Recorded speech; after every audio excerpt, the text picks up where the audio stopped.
So, folks, we got some interesting news to bring up from back here at home here in Canada. This is some interesting, compelling news given the situation and given the uncertain outcome of post-COVID world and the lockdowns, the mandates, the protests, the Freedom Convoy, and all the lawfareness that went along with this. It's good to hear some good news like this. This is from the St. Catharines Standard pointing out that a judge dismisses Crown appeal of acquittal of Niagara COVID lockdown protester. The judge also granted Colin McDonald, that's the man in the trial here, McDonald's appeal of his conviction related to a second anti-lockdown rally and quashed the conviction. And this is from October 11th, so this was like last week that they came out with this. So it goes on to say, and I'll make this a bit bigger, a packed courtroom erupted in applause after a Welland judge dismissed a Crown appeal against a man police say played a major role in an anti-lockdown protest in Niagara Falls during the height of the pandemic. Following a hearing in a Superior Court of Justice in Welland on Friday, Judge James Ramsey dismissed the appeal of the acquittal against Colin McDonald, formerly of Lincoln. The judge also granted McDonald's appeal of his conviction related to an anti-lockdown rally held in St. Catharines about a week after the gathering in Niagara Falls that quashed the conviction. Ramsey, who told the appellant he did not need to hear his submissions during the hearing, did not provide any reason for his decisions. It was standing room only in the courtroom, and the crowd applauded after the judge made his brief ruling.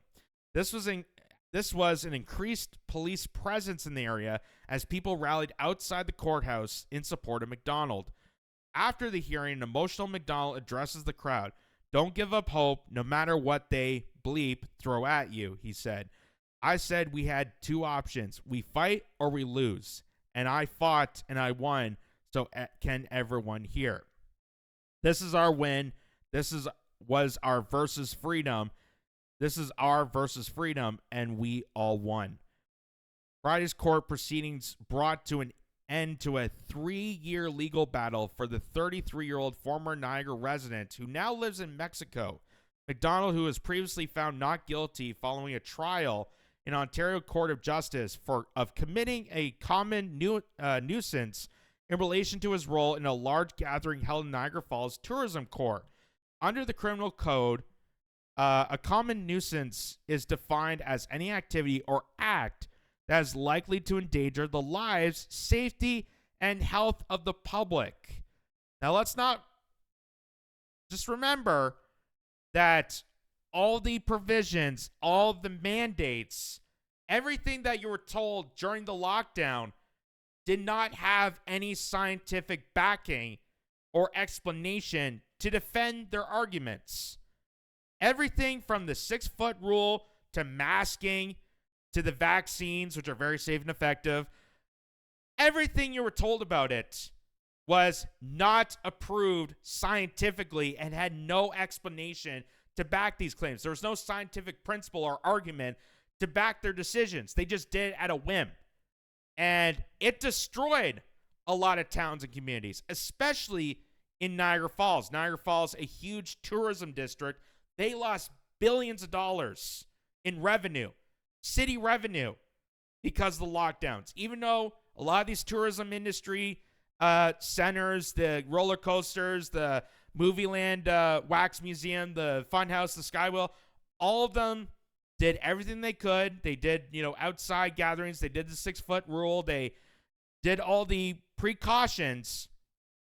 Same with a lot of small businesses. They did the exact same precautions that they were told about this pandemic, and they still get the brown end of the stick. Meanwhile, places like Amazon and Walmart and Loblaws and all these big giant retailers, they didn't follow proceedings. A lot of them didn't follow proceedings. They avoided it, and they were able to get away with it. They were able to get away during this pandemic and make a huge killing off of the disparity of small businesses and the tourism industry. So under the criminal code of common public health and safety, the Crown appealed the acquittal to Superior Court. McDonald, meanwhile, appealed his conviction on the same charge relating to his role in the smaller rally in St. Catharines. Both appeals were heard simultaneously. In the spring of 2021, the Ontario government responded to a surge in COVID-19 infections by declaring a state of emergency and ordering residents to stay at home. But hundreds of unmasked people defied the stay-at-home order, including controversial People's Party of Canada leader Maxime Bernier at the April 17, 2021 rally in Niagara Falls. In this verdict at the provincial court level, Judge Richard Blouin said he was not satisfied the grouping of people in an expansive outdoor setting constituted a risk of communication of COVID-19, thereby endangering the risk of communication of COVID-19. That's a weird way to say that. Communication of COVID-19.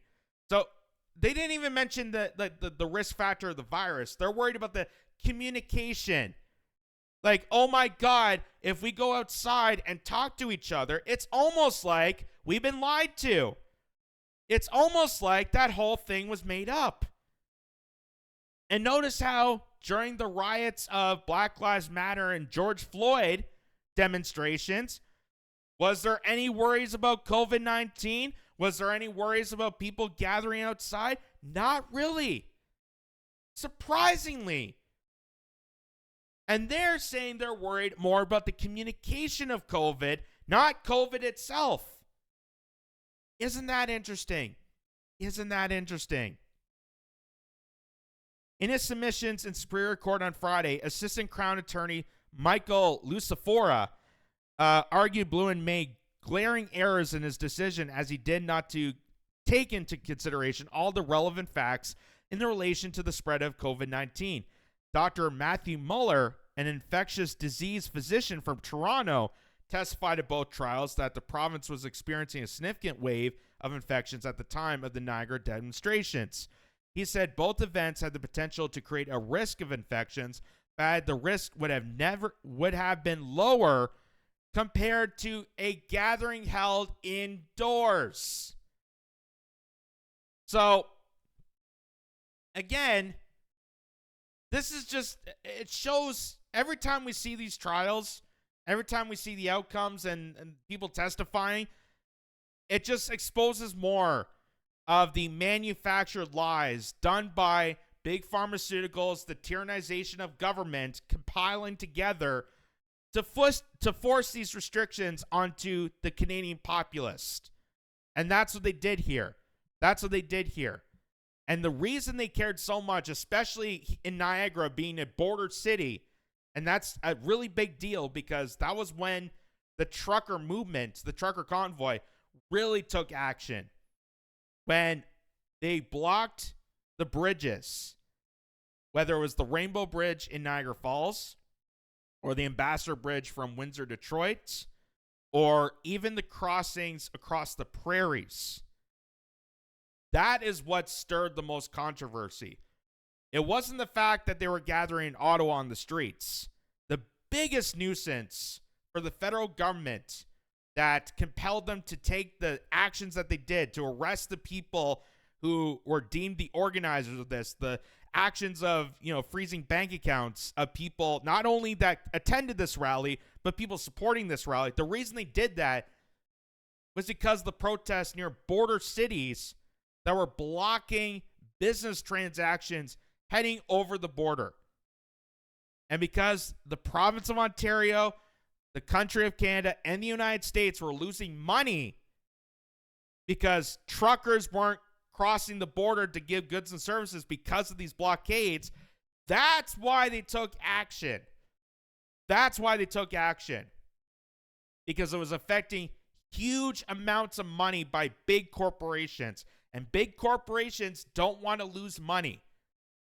And when a protest gets large enough to do a disruption like that, that's when things get hectic. That's when things get crazy. That's when the mainstream media came out with these ridiculous, absurd notions that all these people were racist and bigots and white supremacists. That's when they showed that Photoshop picture of someone holding a swastika flag.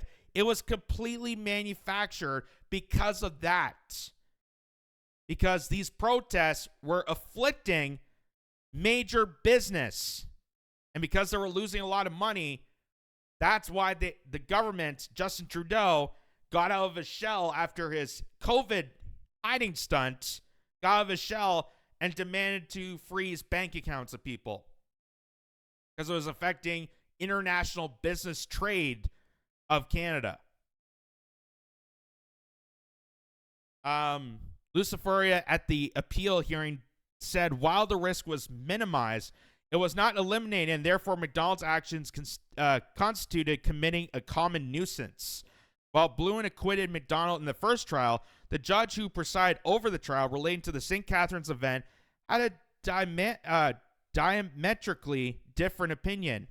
Judge Joseph D. Philippus found McDonald guilty and said participants in the May 1st, 2021 rally in downtown St. Catharines chose to shut their eyes to reality. They were focused on freedom, De Phillips said in this verdict. Freedom is not a license. Freedom is a responsibility.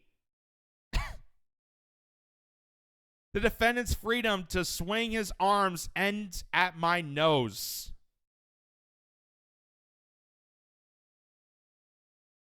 So, according to this judge, freedom is not a right. You don't grant it to people as part of the Constitution of Canada, as part of our charters and rights and freedoms, which every Canadian has legal ability to not be persecuted, to not be prosecuted based on their speech. That is the whole purpose of the charter. It affects every Canadian whatsoever, regardless of how you feel about each other. But yet this judge is making it sound like, it's come see, come saw. It's a cookie cutter motive. It's a privilege. Freedom of speech is a privilege. You got to use it responsibly.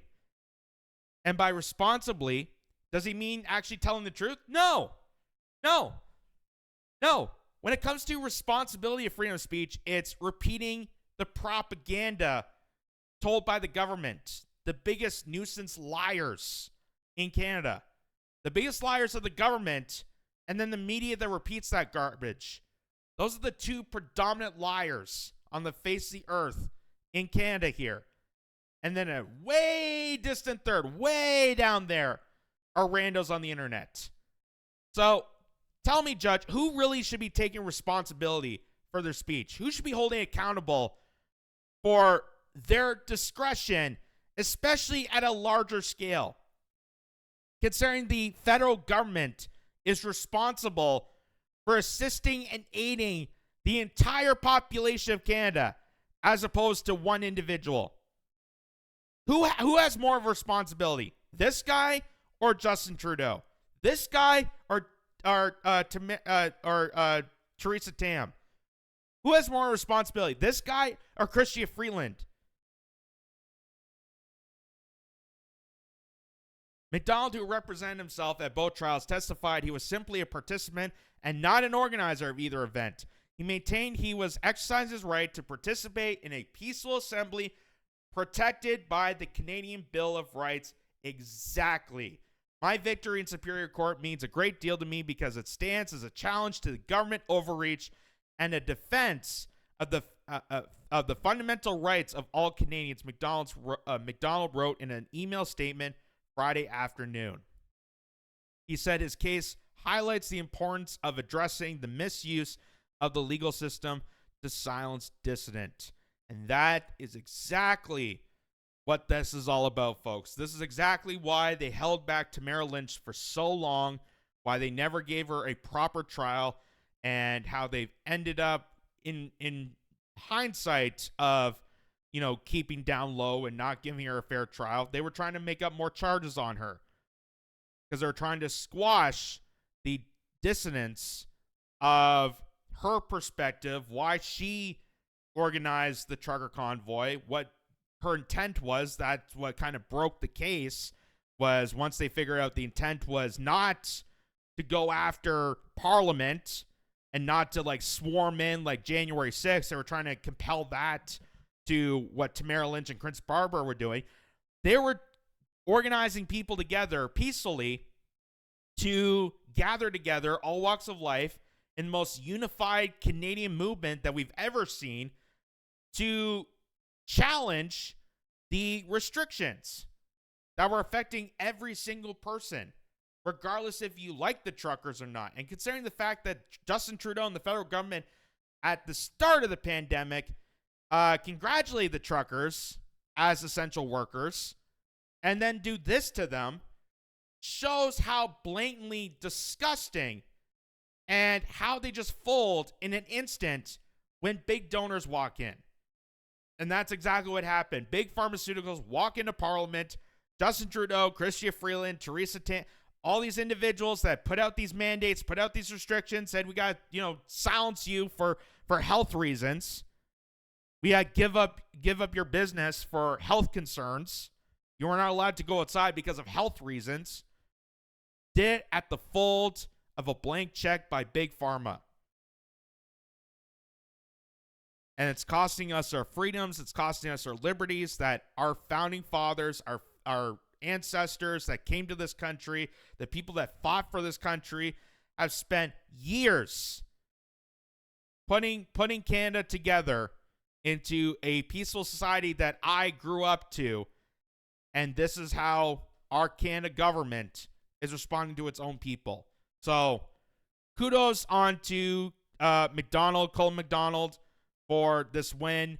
This is monumentous. And I'm showing you this because I'm showing just the positive outcome when people come together for a common cause. And I think that's what we need right now is more unity. We need to put our differences aside, put all the bullshit away for like 2 seconds and focus on what really matters, is that whether you like this guy or not, whether you like the Freedom Convoy or not, whether you like any speech that other people are saying, it's not your right or your jurisdiction to decide who's allowed to talk and who doesn't. If you don't protect their speech, the speech you don't like, wait till they come after your speech. Because if you go after them, who's going to help and defend you when they lock your ass for prison? When they take your rights away? That's why it's so vitally important to have that principle. So thank God this came out to what it be. That one judge, I don't know what the hell he's talking about. He's just psyops of the government. I'll just say that.